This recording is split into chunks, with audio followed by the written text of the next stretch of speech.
Good day, everyone, and welcome to the semester 4X05 continuing student orientation for the semester 4X05 clinical skills course. And my name is Dr. Heather Dyer. I'm your course director and also faculty in the Department of Clinical Medicine. And on behalf of the DCM, I would like to welcome all of you, and we certainly look forward to working with you and partnering with you as you continue to progress through the semesters and now in your semester 4X05 clinical skills module. My email is, as you can see on this slide, it's hdyer@rossu.edu, and where my office is located. Of note for the students based in St. Kitts, I will also make available my virtual office hours where we can connect via WebEx and discuss any concerns that you may have. But I ask that you contact me by email and also specify which campus you're at, be it the Knoxville or the St. Kitts campus. And so we can see here what clinical skills education is all about and why there is so much emphasis placed on clinical skills, because we consider it lifelong learning, okay, and achieving and aspiring to excellence. So the goals here are pretty much straightforward, as you can see, and they're well outlined. If you can see that the objectives are very important. If you want to make sure that you know what's expected of you, it's always a good idea to look at the objectives and the goals for the semester ahead. And what some of these goals are, as you'll see, is also that you be able to be flexible and also to be able to adapt to some of the demands made of you and the expectations of you during the course of the semester. And so as a result of that, we ask that you continue to look at your email communications that I send out during the course of the semester. So please read those emails. Here's some general information with regards to where you can find your learning resources. For the learning resources, mainly two platforms, Canvas and CAELS, and where there are certain requirements or activities that you need to submit, you'll see that they're to be submitted via CAELS, and so your scheduling as well is on eValue. All right, so please continue to check your emails and your schedules daily. The orientation quiz, as you know, is required activity. It's also an opportunity to earn 95% or more. If you do, then the CSO contributes to your activities component in the course grade. And we'll look at a breakdown of the course grade as we get to the end of this presentation, so you know which activity and how much it contributes, etc. All right, so by now your CAE login password would have been reset, and all of you would have had access to CAE. Make sure that it's working. If it's not and you're having difficulties, please contact Mr. Mikel Valentine from the DCM Simulation and E-Learning Department. And his email is as stated below. Note your attendance and dress code requirements, your ID for all activities, and also the appropriate dress code for the activity that you are attending. We are having our radiology small group sessions this semester, and they are to take place on either Tuesday or Thursday of weeks 2, 5, and 6 of the semester. Again, make sure that you check your eValue for your individual schedule. And of note, it's very important and strongly advised to read and familiarize yourself with the reading material available on Canvas before you attend the radiology lab so that you can get the most out of this session. And of course, this material is tested in both minis 3 and your final exams. So we move on to the various components of your semester 4X05 clinical skills course. And one of these is the Harvey curriculum. You're familiar with the Harvey curriculum from the previous semesters. And in this semester, you're required to log 2 hours of self-study on the Harvey mannequin, and that really is a minimum, all right? But once you have logged those 2 hours, kindly ensure that you have signed up and that it has been recorded. Your attendance has been recorded. And you can see that the Harvey programs below are what you will be tested on in the Harvey Hard Sounds exams, which we'll mention later. And these are the programs that you should be looking at. Okay, and so the Harvey Hard Sound exams, which occurs on the Tuesday, Wednesday, or Thursday of week 13. And again, you will get a date for your Harvey exam in your eValue. The dress code is professional wear. And nearer the time, I send emails to the class giving a complete breakdown of the format of the exam, the time allotted for the exam, and some of the more common questions asked by your colleagues. But I encourage you not to wait till the very end to log those 2 hours of self-study. Make sure that you have consistently practiced throughout the semester.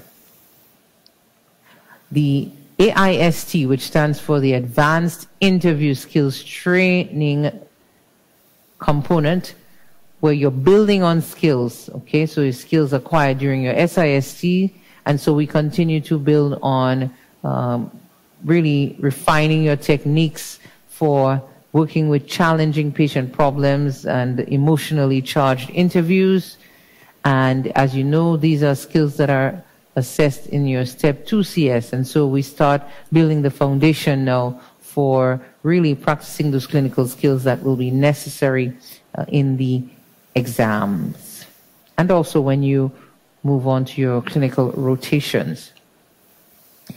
The AIST component of the 4X05 clinical skills course is comprised of the orientation and training in weeks 1 and 2, your standardized patient practice encounter, as well as your AIST techniques and demo session, and culminating in your AIST practical exam. And so, word of caution again, you need to continue to be consistent in terms of your preparation for this exam, and make sure that you attend the various sessions. And we've also provided an opportunity after the AIST SP session to book 1 hour sessions where you will have your video. You can sit with clinical teaching fellows one-on-one and review the video. A lot of students tend not to take advantage of this opportunity, but rather they rely on the SP checklist. And I want to note that the standardized patient's feedback is very important, but recall that that gives a perspective from the patient's side of things. You really need to get feedback from your physician colleagues as to how you have performed. So again, you're encouraged to use those review sessions. A bit more about the review sessions, which you can read. Okay, and so we spoke of the orientation, the SP sessions, the AIST review sessions, and now we're looking at the techniques and demo sessions, yet another opportunity after you've had your feedback about your AIST SP encounter performance to really, again, review some of the challenges that were faced or time management issues or any other concerns that may have arisen. Okay, and so again, the AIST component culminates in the AIST exam. You can see that the exam dates are as follows. And nearer the exam, again, I send an email out to the class outlining the nature, the format of the exam. And you can see that the AIST exam counts for 30% of your 4X05 course grade. But that is only if you score 70% or higher. And here you see I give examples of what sort of the 30% percentage would entail for different scores. And so again, encourage you to, as I just stated, to continue to practice, to use all the resources available on Canvas, as well as your SP sessions and your review sessions to really assist you in honing your skills so that you are adequately prepared for the exam. And moving on to simulation, you will have 2 simulation sessions, and your practice questions are located in Canvas under the simulations section. And note the dress code as well as the grades of pass, fail, and again, based on group performance. We move on to the epidemiology biostatistics component, and you will have had these lectures delivered in previous semesters. And so the epibiostats content is really, again, a recap of what you've learned over the semesters.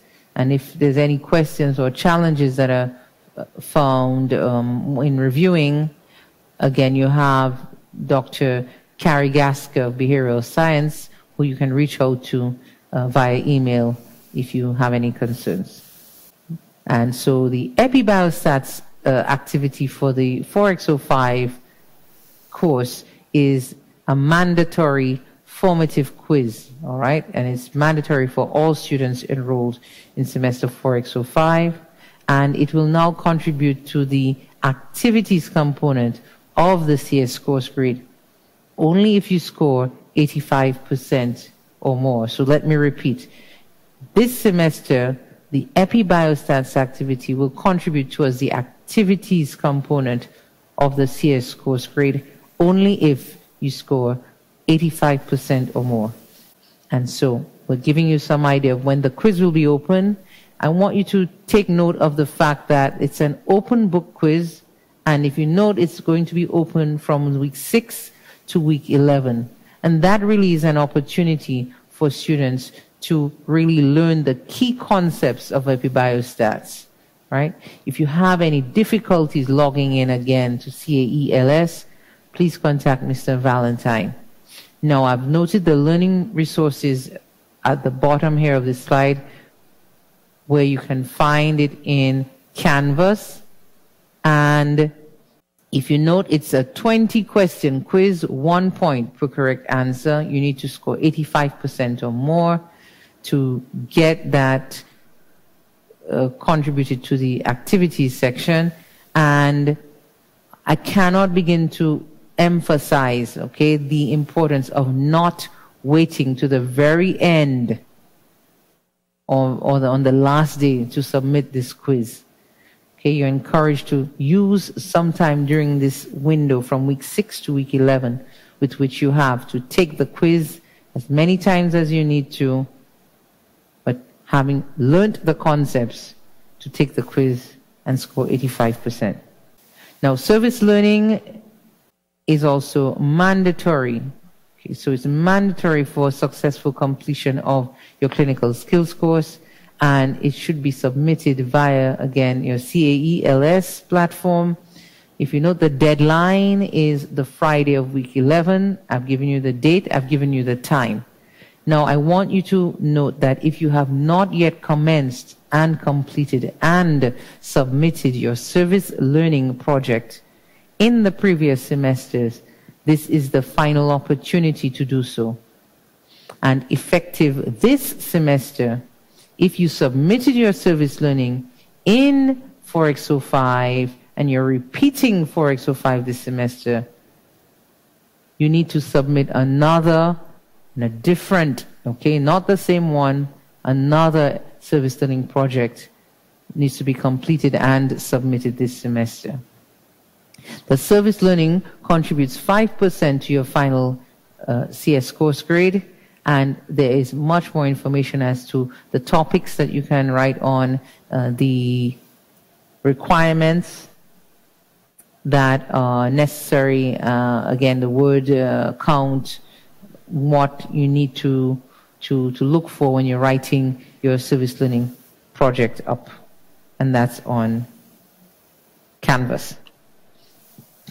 So as you can see, there's quite a lot of components in the semester 4X05 clinical skills course. And to recap, there's the CSO orientation quiz, attendance at your AIST sessions, attendance at radiology labs, simulation sessions, scoring 85% or more in the EpiBiostats quiz, completing 2 hours of Harvey self-study, scoring on the AIST practical exam, right, based on your score. So again, ideally you need to pass this with 70% or more.